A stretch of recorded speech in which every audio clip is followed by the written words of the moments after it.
Middle east में जारी तनाव के बीच अमेरिकी राष्ट्रपति डोनाल्ड ट्रंप को घरेलू राजनीति में बड़ा झटका लगा है। एक तरफ अमेरिका और ईरान के बीच में हालिया समझौते को लेकर अनिश्चितता बढ़ी हुई है और बनी हुई है। वहीं दूसरी तरफ अमेरिकी सीनेट ने ऐसा प्रस्ताव पारित कर दिया जो ईरान के खिलाफ सैन्य कार्रवाई को सीमित करने की दिशा में अहम कदम माना जा रहा है। इसी घटनाक्रम ने न सिर्फ ट्रंप प्रशासन की रणनीति पर सवाल खड़े किए बल्कि अमेरिका के भीतर भी युद्ध और विदेश नीति को लेकर गहरी राजनीतिक खाई को उजागर कर दिया है। अमेरिकी सीनेट ने मंगलवार को वॉर पावर्स रेजोल्यूशन को मंजूरी दी। इस प्रस्ताव का मकसद ईरान के खिलाफ किसी भी बड़े सैन्य अभियान को संसद की मंजूरी के बिना आगे बढ़ने से रोकना है। प्रस्ताव में राष्ट्रपति को निर्देश दिया गया कि यदि कांग्रेस की स्पष्ट अनुमति नहीं है तो ईरान के साथ जारी संघर्ष में अमेरिकी सेना की भूमिका सीमित कर दी जाए। सीनेट में यह भी प्रस्ताव 50-48 मतों से पारित हो गया। सबसे बड़ी बात यह रही कि ट्रंप की अपनी रिपब्लिकन पार्टी के भी कुछ सांसदों ने प्रस्ताव के समर्थन में वोट कर दिया। इससे साफ संकेत मिला कि ईरान नीति को लेकर राष्ट्रपति को अपनी ही पार्टी के भीतर विरोध झेलना पड़ा। हालांकि यह प्रस्ताव पूरी तरीके से बाध्यकारी नहीं माना जा रहा, लेकिन इसका राजनीतिक संदेश बहुत महत्वपूर्ण है। यह दर्शाता है कि अमेरिकी संसद के कई सदस्य मिडिल ईस्ट में एक और बड़े सैन्य संघर्ष को लेकर चिंतित हैं। सांसदों का मानना है कि किसी भी युद्ध जैसे कदम से पहले संसद की भूमिका और मंजूरी आवश्यक होनी चाहिए। सीनेट के फैसले के बाद में ट्रंप ने तीखी प्रतिक्रिया दी। उन्होंने अपने सोशल मीडिया प्लेटफॉर्म पर नाराजगी जताई और नाराजगी जाहिर करते हुए कहा कि यह फैसला गलत समय पर लिया गया और इससे अमेरिका के विरोधियों को फायदा मिलेगा। ट्रंप ने आरोप लगाया कि इस तरीके के कदम ईरान को गलत संदेश देते हैं और अमेरिकी दबाव की रणनीति को कमजोर करते हैं। ट्रंप ने उन रिपब्लिकन सांसदों पर भी निशाना साधा जिन्होंने प्रस्ताव के पक्ष में मतदान किया। उन्होंने कहा कि ऐसे नेताओं ने राष्ट्रीय हितों के बजाय राजनीतिक हितों को प्राथमिकता दी। ट्रंप का दावा है कि उनकी सख्त नीति के कारण ईरान दबाव में था और बातचीत के लिए मजबूर हुआ था, लेकिन सीनेट के फैसले ने उनकी स्थिति कमजोर कर दी। ये पूरा विवाद ऐसे समय में सामने आया है जब मिडिल ईस्ट में हालात अभी पूरी तरीके से सामान्य नहीं हुए हैं। अमेरिका और ईरान के बीच में हालिया समझौते के बावजूद कई मुद्दों पर मतभेद कायम है। परमाणु कार्यक्रम, प्रतिबंधों में राहत, क्षेत्रीय सुरक्षा और सहयोगी देशों की भूमिका जैसे विषय अभी भी बातचीत के केंद्र में बने हुए हैं। उधर अमेरिकी रक्षा विभाग ने कांग्रेस से लगभग $80 अरब के अतिरिक्त बजट की मांग की है। ये राशि ईरान से जुड़े सैन्य अभियान, इस्तेमाल किए गए हथियारों की भरपाई और रक्षा भंडार को फिर से मजबूत करने के लिए मांगी गई है। इसी मांग ने संसद में बहस को और तेज कर दिया। कांग्रेस के कई सदस्यों का तर्क है कि अमेरिका पहले से ही भारी आर्थिक दबाव झेल रहा है। ऐसे में किसी नए सैन्य अभियान पर अरबों डॉलर खर्च करना उचित कैसे हो सकता है। ट्रंप समर्थकों का कहना है कि राष्ट्रीय सुरक्षा और रणनीतिक हितों की रक्षा के लिए मजबूती जो है वो बहुत जरूरी है, सैन्य तैयारी के साथ साथ। विशेष बात यह है कि ये पहली बार नहीं है कि जब ईरान को लेकर अमेरिका के भीतर राजनीतिक मतभेद सामने आया हो, लेकिन इस बार सीनेट का रुख अधिक स्पष्ट और आक्रामक दिखाई दिया।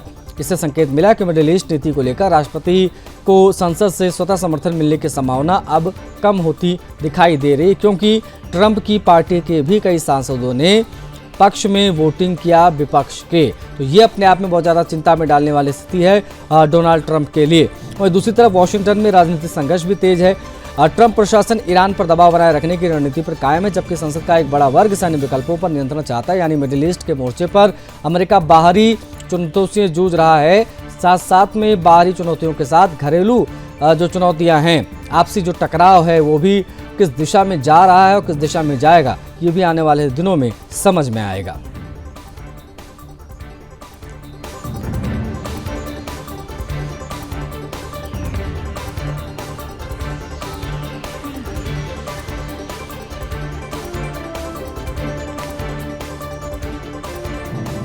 मिडिल ईस्ट में हालिया सैन्य तनाव और अमेरिका ईरान टकराव के बाद पूरी दुनिया की नजरें स्ट्रेट ऑफ हॉर्मुज पर टिकी हुई थीं।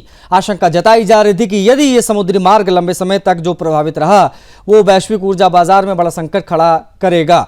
भारत जैसे देशों के लिए ये चिंता और भी बड़ी थी, क्योंकि देश अपनी ऊर्जा जरूरतों का बड़ा हिस्सा, मैक्सिमम हिस्सा यहीं से पूरा करता था। विदेश मंत्रालय ने पुष्टि की कि अमेरिका और ईरान के बीच हुए समझौते के बाद स्ट्रेट ऑफ हॉर्मुज से भारतीय जहाज़ों की आवाजाही फिर से सामान्य हो गई है। विदेश मंत्रालय के प्रवक्ता रणधीर जायसवाल उन्होंने प्रतिक्रिया दी, बताया कि कि 17 जून के हुए समझौते के बाद से अब तक भारत आने वाले 11 जहाज सुरक्षित रूप से स्ट्रेट ऑफ हॉर्मुज पार कर चुके हैं। इनमें भारतीय ध्वज वाले 3 बड़े कच्चे तेल के टैंकर भी शामिल हैं। यह घटनाक्रम केवल समुद्री यातायात की बहाली नहीं बल्कि भारत के लिए एक महत्वपूर्ण कूटनीतिक और रणनीतिक सफलता के रूप में देखा जा रहा है। सुरक्षित रूप से आगे बढ़ने वाले जहाजों में देश वैभव, देश विभोर और सनमार हेराल्ड नामक भारतीय तेल टैंकर हैं। इन जहाजों में करीब 8.60 लाख मीट्रिक टन कच्चा तेल लदा है। गुजरात के वाडिनार, सिक्का और ओडिशा के पारादीप बंदरगाहों तक इनको पहुंचाया जाएगा। इसके अलावा एलपीजी, खाद और अन्य आवश्यक वस्तुओं से लदे कई जहाज भी सुरक्षित रूप से भारतीय बंदरगाहों की ओर बढ़ रहे हैं।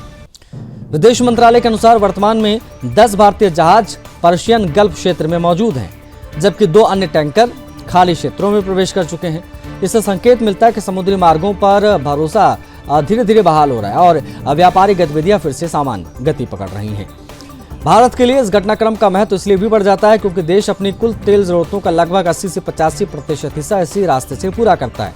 खाड़ी देशों की हिस्सेदारी सबसे अधिक है।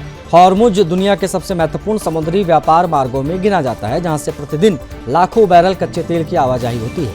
यदि यह मार्ग बाधित होता है तो तेल की कीमतों में भारी उछाल और आपूर्ति संकट पैदा हो सकता है। ऊर्जा क्षेत्र के साथ साथ में कृषि क्षेत्र के लिए भी ये राहत भरी खबर है। रसायन एवं उर्वरक मंत्रालय के अनुसार यूरिया, डीएपी और सल्फर लेकर आ रहे कई जहाज सुरक्षित रूप से भारतीय बंदरगाहों की ओर बढ़ रहे हैं। ये जहाज आंध्र प्रदेश के कृष्णापट्टनम, काकीनाडा, ओडिशा के पारादीप और गुजरात के मुंद्रा बंदरगाहों पर पहुंचेंगे। उर्वरक यानी खाद की निर्बाध आपूर्ति किसानों के लिए बहुत महत्वपूर्ण है। यदि समुद्री मार्ग लंबे समय तक बाधित रहता है तो खाद की उपलब्धता और कीमतों पर असर पड़ सकता है। सीधे तौर पर क्षेत्र के लिए राहत लेकर आया है। मिडिल ईस्ट में हालात अभी भी पूरी तरीके से सामान्य नहीं है। क्षेत्र में भू राजनीतिक तनाव बना हुआ है और कई मुद्दों पर अमेरिका, ईरान तथा जो क्षेत्रीय शक्तियां हैं उनके बीच में मतभेद जो है वो लगातार देखने को मिल रहा है। भारत लगातार ये संदेश भी देता रहा है कि क्षेत्रीय स्थिरता, समुद्री सुरक्षा और ऊर्जा आपूर्ति की निरंतरता वैश्विक अर्थव्यवस्था के लिए बहुत महत्वपूर्ण है। इसलिए जहाज़ों का आवागमन, आवाजाही बहुत ज़्यादा बाधित नहीं होनी चाहिए क्योंकि इससे बड़ा इम्पैक्ट पड़ता है, अर्थव्यवस्था चौपट होती है। दूसरी तरफ भारत के लिए स्ट्रेट ऑफ हॉर्मुज से जुड़ी स्थिति में बड़ा सकारात्मक बदलाव यह आया है कि तेल, गैस और उर्वरक आपूर्ति का सामान्य होना देश की ऊर्जा सुरक्षा और आर्थिक स्थिति और कृषि ज़रूरतों के लिए बेहद महत्वपूर्ण है। ऐसे समय में जब दुनिया के कई देश आपूर्ति संकट की आशंका से जूझ रहे हैं तो भारत के लिए घटनाक्रम एक बड़ी कूटनीतिक और रणनीतिक उपलब्धि के तौर पे आप देख सकते हैं।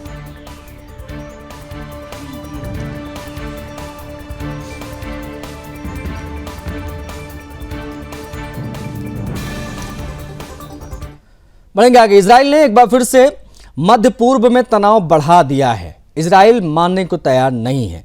इजराइल और लेबनान की सीमा पर हालात लगातार बिगड़ते जा रहे हैं। ताजा घटनाक्रम में इजराइल द्वारा दक्षिण लेबनान में किए गए हवाई और जमीनी हमलों ने पूरे क्षेत्र को हिला दिया है। इन हमलों में कम से कम 2 लोगों की मौत की पुष्टि हुई है, जबकि कई लोग घायल बताया जा रहा है और स्थानीय स्तर पर दहशत का माहौल बन गया है। इजराइल का दावा है कि ये कार्रवाई हिजबुल्लाह के सैन्य ठिकानों और उनके नेटवर्क को निशाना बनाकर की गई है, जो उसकी सुरक्षा के लिए लगातार खतरा बने हुए हैं। दूसरी तरफ लेबनान सरकार और स्थानीय प्रशासन ने इन हमलों को पूरी तरीके से सीज़फायर का उल्लंघन बताया है। अंतर्राष्ट्रीय कानूनों के खिलाफ इसको जो है इस हमले को वो बता रहे हैं और उसी के हवाले से वो तमाम बातें कर रहे हैं।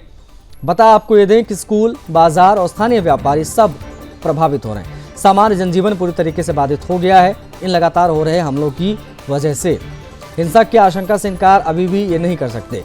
दूसरी तरफ इजराइल और हिजबुल्लाह के बीच में संघर्ष नया नहीं है, लेकिन इस बार तनाव पहले से कहीं ज्यादा गंभीर और व्यापक होता दिख रहा है।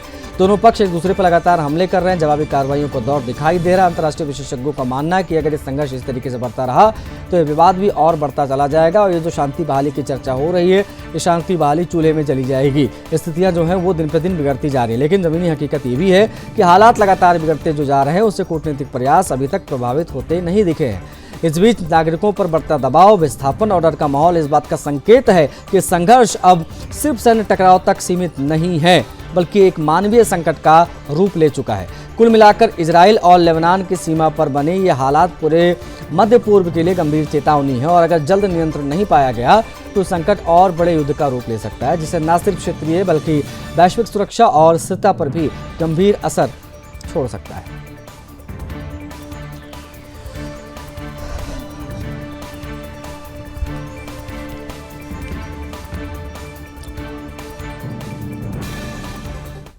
बढ़ेंगे आगे। मध्य पूर्व की राजनीति इस समय सबसे बड़े और संवेदनशील मुद्दे के इर्द गिर्द घूम रही है। ईरान का परमाणु कार्यक्रम और उस पर अमेरिका के साथ बढ़ता टकराव। ये विवाद अब केवल दो देशों के बीच का एक कोई कूटनीतिक मतभेद जैसा नहीं है। वैश्विक सुरक्षा, वैश्विक ऊर्जा नीति और अंतर्राष्ट्रीय शक्ति संतुलन को भी ये अब अपना इम्पैक्ट डाल रहा है, मतलब प्रभावित कर रहा है।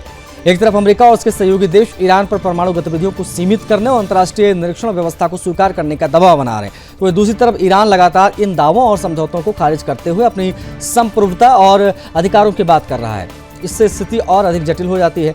अमेरिका की तरफ से हाल ही में दावा किया गया है कि ईरान ने अंतर्राष्ट्रीय परमाणु ऊर्जा एजेंसी यानी IAEA के तहत परमाणु निरीक्षण व्यवस्था को स्वीकार कर लिया है और परमाणु ठिकानों पर अंतर्राष्ट्रीय निगरानी की प्रक्रिया शुरू होने की दिशा में सहमति बन गई है। एक ये पहलू भी बहुत महत्वपूर्ण हो जाता है अमेरिका के इस दावे को लेकर। एक पश्चिमी देशों के कुछ हिस्सों में सकारात्मक संकेत रूप में दिखाई दिया है और कूटनीतिक सफलता की दिशा में भी एक संभावित कदम के तौर पर इस बातचीत को देखा जा रहा है। ईरान ने इन सभी दावों को पूरी तरीके से खारिज कर दिया है। ईरान का स्पष्ट कहना है कि उसने किसी भी नई परमाणु डील, किसी नए समझौते या अतिरिक्त निरीक्षण व्यवस्था को स्वीकार नहीं किया है। अब ईरान की राजधानी तेहरान से कहा गया कि अमेरिका और उसके सहयोगी देश राजनीतिक दबाव बनाने के लिए इस तरीके की भ्रामक जानकारियां लोगों के बीच में, मीडिया के बीच में साझा कर रहे हैं। इन्फॉर्मेशन वॉर वो कर रहे हैं। खैर, इस पूरे विवाद में सबसे महत्वपूर्ण भूमिका IAEA यानी कि अंतर्राष्ट्रीय परमाणु ऊर्जा एजेंसी की है। संकेत दिया है कि तकनीकी स्तर पर निरीक्षण की प्रक्रिया को आगे बढ़ाया जा सकता है, लेकिन इसके लिए राजनीतिक सहमति और स्पष्ट समझौता आवश्यक है। IAEA की स्थिति इस बात को दर्शाती है कि मामला अभी भी पूरी तरीके से स्पष्ट नहीं है और अंतर्राष्ट्रीय समुदाय भी एक निश्चित दिशा तय करने में असमर्थ दिखाई दे रहा है। ईरान और अमेरिका के बीच में टकराव नया नहीं है, लेकिन हाल के वर्षों में ये और अधिक तीखा और जटिल होता गया। अमेरिका का आरोप है कि ईरान परमाणु हथियार क्षमता की दिशा में आगे बढ़ रहा है, जो वैश्विक सुरक्षा के लिए बड़ा खतरा हो सकता है। वहीं ईरान बार बार इस आरोप को खारिज करते हुए कहता है कि उसका कार्यक्रम पूरी तरीके से नागरिक और ऊर्जा उत्पादन से जुड़ा हुआ है और उसे गलत तरीके से सैन्य नजरिए से देखा जा रहा है। इसके अलावा इस पूरे मामले का एक और महत्वपूर्ण पहलू क्षेत्रीय राजनीति है। ईरान का प्रभाव लेबनान, सीरिया, इराक और यमन जैसे देशों में भी देखा जाता है, जबकि अमेरिका इजराइल और खाड़ी देशों के साथ अपनी रणनीतिक साझेदारी को मजबूत बनाए हुए है। यही वजह है कि विवाद केवल दो देशों तक मुद्दा सीमित नहीं रह गया है। ये मामला अब बहुत ग्लोबली फैल चुका है। मौजूदा हालात ये संकेत दे रहे हैं कि भरोसे की कमी और राजनीतिक मतभेद इतने गहरे हो चुके हैं कि समाधान की राह अब यहाँ से आसान होती दिखाई नहीं दे रही है। सुरक्षा और नियंत्रण की बातें हो रही हैं, लेकिन स्थितियाँ जो हैं वो इतनी साफ तौर पर स्पष्ट नजर आ नहीं रही हैं कि चीज़ें पहले की तरह सामान्य हो जाएंगी।